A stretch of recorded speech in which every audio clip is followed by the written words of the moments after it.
once saw him in the hallway, had to grab him. Rick Fox, how are you? Tried to do a trade with you, man. I know. Well, yeah, but you're like Belichick.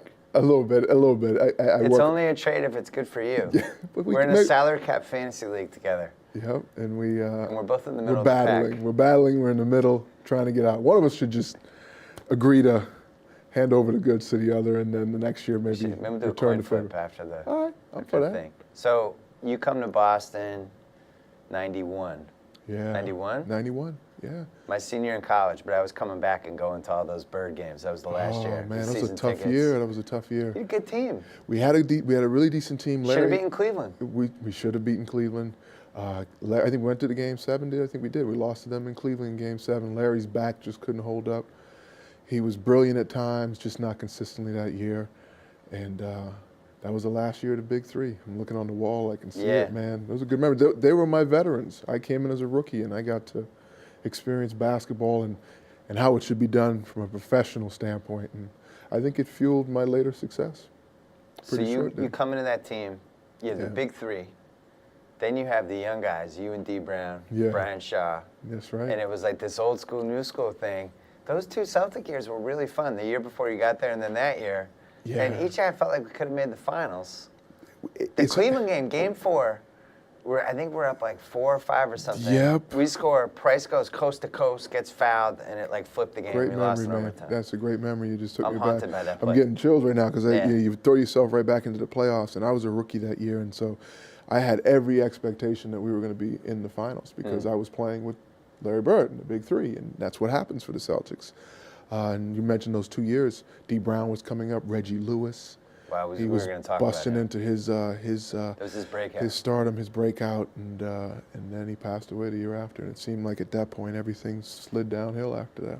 Yeah, you were there for, kind of the cross between the 2 eras. Right. The Reggie thing, I just think he doesn't get his just due historically. That was the only guy I saw from that era at that position who would really go with Jordan. Like, he gave Jordan, back me up. Yeah, yes, he did. He did. I was there. Gave Jordan a lot of trouble. He sure did. He was long, he was smooth, effortless, unassuming at times. Then you'd look up and he'd have 36, 38, like you said, against the best in Mike. And I saw it firsthand. I saw it every day in practice. I looked up to him. And I haven't talked about it much over the years, but he called me literally the day he died. He called me, and I was at Jordan's Furniture. Remember Jordan's Furniture? Yeah. I was getting some furniture, and he said, "Hey man, I got clearance to play. I got clearance to shoot again. Meet me at Brandeis." And I was like, "I'll be down there, man." And I literally drove. If Jordan's Furniture wasn't so far away, I probably would have been there that day and may have been able to maybe get him over to the hospital quicker. But I showed up at home, and I turned on the TV for a second, and there it was, man. He had collapsed and was at the hospital, and it was the first one there. And ML Carr was there, and they were trying to save him. And it's just like I look back now and years later, and I just think he would have been one of the greatest players. I mean, he would have been a great Celtic, and he would have won championships. And it's unfortunate. Like you see Reggie Miller and what happened to him in the mid-'90s, and he kind of ascended, and he became kind of the Jordan challenger. Yeah. Reggie used to kill Reggie Miller. People don't remember Reggie him. Miller could not even touch him in those games, and I really think that would have been Reggie's spot as the Jordan rival. They would have battled, that's for sure. And I think when you look at their frames, similar frames, Reggie to me just, I mean, there's 2 Reggies. We're talking Reggie Lewis. In my case, he just had longer arms, just had more elevation on his shot, and you couldn't get to him. Couldn't get to him. I was at the game when he collapsed against Charlotte, which was '93. Yeah. And you just didn't know what happened. Well, the thing is, he came out. He was out of his mind. I think he had like 12 points in the first 4 or 5 minutes. Yep. And watching it, thinking like, he's gonna have 60 points. And then all of a sudden, he was sitting on the floor with his hands. Then he walked by. We sat in the tunnel. He walked right by us. He kind of seemed out of it. Yeah. And we were like, that was weird. Like, did he pull I thought like he pulled a calf muscle or something. Yep. But it was tough. I mean, you were there basically for the last hurrah of that whole Big Three era, and then every year I watched. It flipped. Rookie year, Big Three, Larry retires. Next year, Kevin retires. Robert Parrish leaves and goes to Chicago. They tear down the Boston Garden. Reggie Lewis dies. Yeah. Dominique comes in. Xavier's there. We struggle for a while. Sherman Douglas. But And somehow then Rick almost beat Pitino. Orlando. Yeah, I know, right, of all things. I was a Shaq team. I'll never forget that. They went to the finals, and we almost had a 1-1 nipped lead. them. We almost nipped them. And then I was the captain. I always say I was the captain of the Titanic. The year we won 15 games. And I went to a lot of those games. God bless you. I did. Thank you very much. My dad much. had the season tickets. I'm living in Boston. He's like, I don't want to go. I'm like, all right, I'll go. I'll take a date. We won 15 games, and we were trying to get Tim Duncan. Remember that? We had 2 picks. The third, and we're thinking with 2 picks, 2 high picks, you're going to get maybe 1 or 2, and we're going after Tim. And unluck of the Irish, I guess, we get the 3rd and the 6th pick, the 2 worst picks we could have possibly gotten. Rick Pitino comes in. I still blame myself. I was dating some girl, and she had a summer house in the Cape, and I went to watch the ladder with her instead of my dad, and I still feel like I swung the ladder. Like the basketball guys were like, what are you doing? You're not going to marry this girl. Watch it with your dad. This is the biggest moment of the decade. That's why I wasn't a Celtic for that's... Rick Pitino came in and... Well, you were lucky. You got out in time with Pitino. Looking back, it ended up being really fortunate because I bled green, man, and didn't think I'd play anywhere else. I'd lay on the floors and look up at the rafters and see all the banners. I'm going to give that to you. They gave me a lot of love, and they still give me a lot of love. They really do. And hey, man, I was blessed, man. Red Auerbach drafted me, of all things. He drafts me. Booed. I got booed on draft day, and I don't remember that. Yeah, I got booed, and he had to stand up for me. He had to literally go, hey, whoa, you guys don't know this guy, but. Did we take you over somebody the fans wanted? I don't know. No, I had a really terrible Final Four game. I was 5 for 25, and we lost, and they thought, and in Big East, Dave Gavitt was a Big East guy, and they wanted probably a Big East player of some sort. And that's stupid.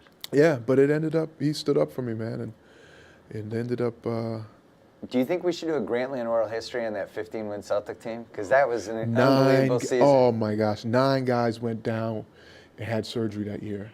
Antoine was playing center. Todd Day was like ML gave him free reign to do whatever he wanted. I think really set him on course to really. Yeah, it was probably on the wrong course because he just had he wasn't reined in. You couldn't tell him anything. He was like a 15-year-old high school freshman who was allowed to go out every night till 4 in the morning. There you go. Yeah. It was like, Antoine, just shoot from anywhere. Anywhere. And he took advantage of it. Yeah, but we should look back on that. Maybe it'll purge some of my scarred memories. Todd Day's shot selection was rough. But he had a couple 40-point games. Yeah, I think he had the house record. Yeah. He had like 53 in the new. It was a Center. strange year, man. It took me. I was slow on the uptake that year, man, because I was a captain, and it was the Celtics. You played every game to win. You played every season to win championships. That was tough. And I went out every night, and it was, we'd be up in 3 quarters. I'd have 34 points in 3 quarters. I'm thinking, we're gonna win. Right. Then we go sit down, and AC Earl were checking the game. Different guys are jumping. What are we doing? Where did that guy come from? What is this about right now? We have a 5, 6, 7 point lead. Like, we're gonna lose the lead. No disrespect, AC. But it's just right. Come on. And then you realize. I think I picked it up at about game 73. I went, this is what's going on. Something's happening here, and it just I remember I went to the Detroit game when I think Grant Hill became the first guy ever to score on the 0 point whatever seconds left. They did the little thing, and it was like a tip play, and it went in. It was like, wow, we just created a new way to lose. I've never seen that before. It's a new one. Is that legal? It is. We lost. New one.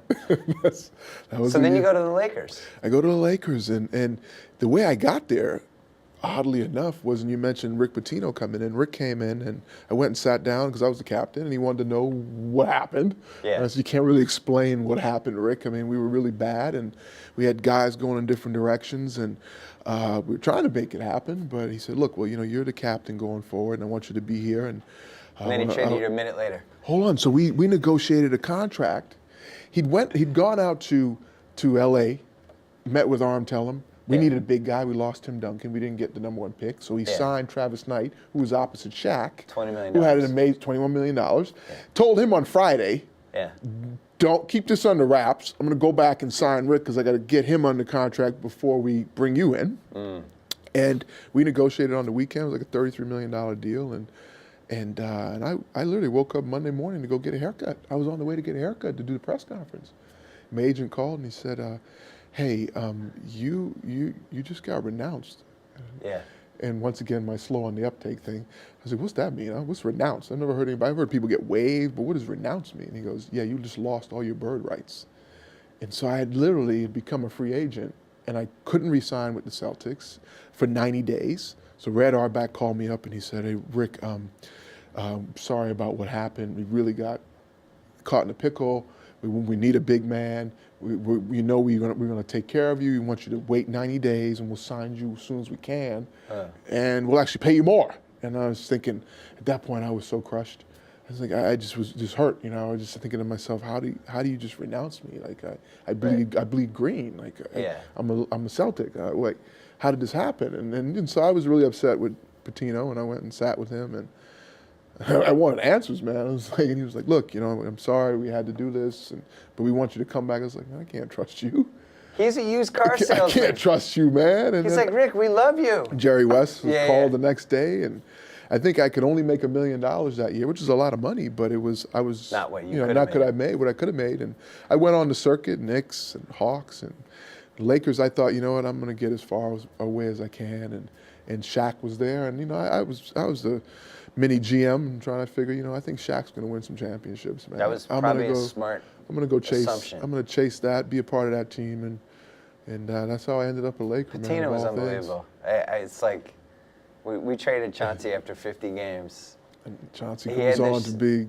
I've told this story before, but he had this show, the Bob Lobel show. He yeah, was on it Sunday nights. Wow, that's right. And they were like, well, what about, you know, you gave up on Chauncey? And he's like, we didn't give up on Chauncey. We thought he was fantastic.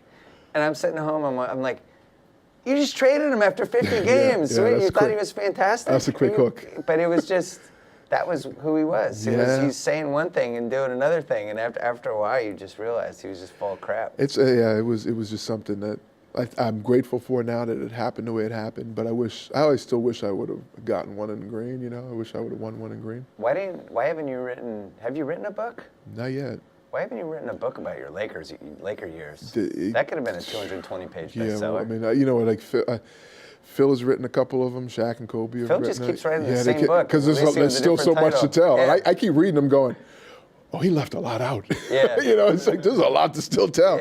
Yeah. But you're right. Yeah, outside of maybe, you know, not being a writer myself, but I'd have to be fortunate enough to sit down with someone that is brilliant enough to write a great book. And when did you really start to get worried about the Shaq and Kobe thing? I think we were always on edge. We were always on edge about it because they I think got off to a poor start from day one. You know, Kobe is a strong-willed individual, two alpha males in the area of basketball, and from that standpoint, Shaq had he's only had his own team. You know, Orlando was his team, LA was going to be his team, and Kobe only wanted his team. Yeah. And so they were going to butt heads, and we, you know, I was the third captain between, like, Phil put me in the middle of those two guys, and so I was a tri-captain with them, and it was interesting trying to, you know, be authentic with each one, and really be truthful about what was going on, and at the same time, though, not play a favorite. Because, you know, for a number of the years, they did not get along. They didn't like each other. But at the end of the day, they needed each other. And they would move in and out of a healthy respect for what each one did. And then within 3-4 games, it would shift. But they were competitive. And I think that's what kept us going. Brian Shaw, Derek Fisher, Robert Horry, you know, you guys had Harper, great veterans. Yeah. And that's what I think is missing in great teams. These young teams that have a lot of young talent, quite frankly, have too much youth, and it's the potential's there, but they need to be supported with. Seems like Oklahoma City got that. They got it. They figured it out, and I think that's why they keep bringing Derek back. And I think Nick Collison's been brilliant that way. Perkins, his scowl alone, I think, just kind of polices. He could have been a 15th man on that team. Yeah, maybe a little comeback. Yeah, a little comeback. Shoot some threes in the corner. Hey, look, you know, if Derek's doing it at 40 years old. He's actually having a good season. There you go. And I think he has a thing with Kobe. I think they're trying to outlast each other. I think so. They came in together to fight to the end. Who's going to be the older? I'm not retiring. You're not retiring. Right. I don't know how long this Kobe thing goes. Yeah. But how long do you see it going?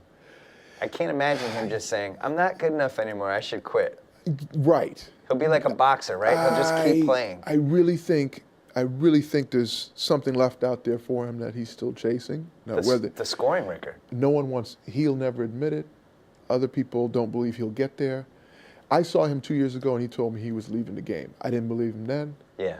Now he's signed on for 2 more years. I thought he was going to sign on for 4. He kind of dropped that hint when he told Dwight, I'm playing for 3-4 more years. Yeah.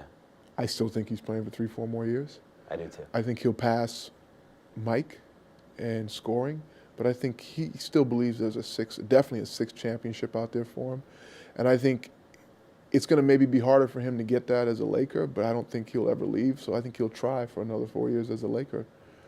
In 2003, you guys got beat. Duncan was the best player in the series. Yeah.